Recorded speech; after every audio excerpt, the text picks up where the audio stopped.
Automation না হওয়ায় অনেককে করজালের আওতায় নিয়ে আসাও যাচ্ছে না। এই অবস্থার অবসান ঘটাতে সর্বাত্মক অটোমেশন অনিবার্য। ব্যবসা গত 1-1.5 বছর না, গত কোভিডের সময় থেকেই কিন্তু নিম্নমুখী। ট্যাক্সেশন ম্যানেজমেন্ট, আমি শুরুতেই মাননীয় অর্থমন্ত্রীকে ধন্যবাদ জানিয়ে পরিকল্পনা মন্ত্রী জনাব আমির খসরু মাহমুদ চৌধুরী সাহেবকে সাধুবাদ জানিয়েছি। দেশের বাস্তব আর্থসামাজিক প্রেক্ষাপট গভীরভাবে বিবেচনা করে তিনি গড় জিডিপি অনুপাত 8% উন্নীত করার যে লক্ষ্য নির্ধারণ করেছেন তার সময় উপযোগী এবং দূরদর্শী পদক্ষেপ।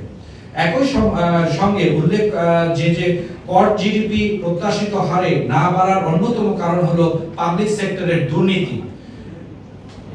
এটিকে টিকিয়ে রাখতে অটোমেশন থেকে বিরত থাকা। অটোমেশন না হওয়ায় অনেককে করজালের আওতায় নিয়ে আসাও যাচ্ছে না। এই অবস্থার অবসান ঘটাতে সর্বাত্মক অটোমেশন অনিবার্য। বিকাশ পেমেন্টে 10,000 টাকার বেশি অফার, শপিং চলছে তো। এটাই এখন সময়ের দাবি। কর ব্যবস্থাপনা সিস্টেম এখন পুরোপুরি অটোমেটেড হয়নি, অনেক প্রক্রিয়া এখনো ম্যানুয়ালি সম্পন্ন করা হয়। 2025 অর্থ বছরে কর জিডিপি অনুপাত 0.66 পয়েন্ট কমে 6.56% নেমেছে, যা 24 অর্থ বছরে ছিল 7.2%। এআই ও ডাটা অ্যানালিটিক্স ব্যবহার করে কর ব্যবস্থাপনাকে অটোমেটেড করা এবং পুরো এনপিআর এর অটোমেশন সম্পন্ন করা। সম্ভাব্য বিপুল সংখ্যক করদাতা, বিশেষত এসএমই ও অনানুষ্ঠানিক খাতের ব্যবসাগুলো এখনো কর ব্যবস্থার বাইরে রয়ে গেছে, যার কারণ manual data entry, delayed processing এবং সিস্টেমগুলোর মধ্যে সমন্বয়ের অভাব।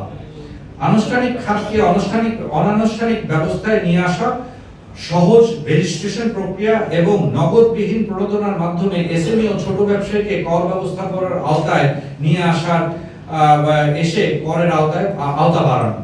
টার্নওভার ট্যাক্স আপনারা জানেন 0.6% থেকে বৃদ্ধি করে 1% করা হয়েছে। আমরা কিন্তু এটা ঢাকা চেম্বারের পক্ষ থেকে ভীষণভাবে এটার প্রতিকার এবং আমরা এগেইনস্টে কথা বলি। ব্যবসা গত 1-1.5 বছর না, গত কোভিডের সময় থেকেই কিন্তু নিম্নমুখী। বিভিন্ন এক্সটার্নাল এবং ইন্টারনাল সমস্যার জন্য আমরা ব্যবসা করতে পারছি না। 1% টার্নওভার ট্যাক্স এটা কমপ্লিটলি ইররিলেভেন্ট এবং এটাকে ইমিডিয়েটলি আবার 0.6%কে ফেরত নিয়ে আসার জোর দাবি জানাচ্ছি।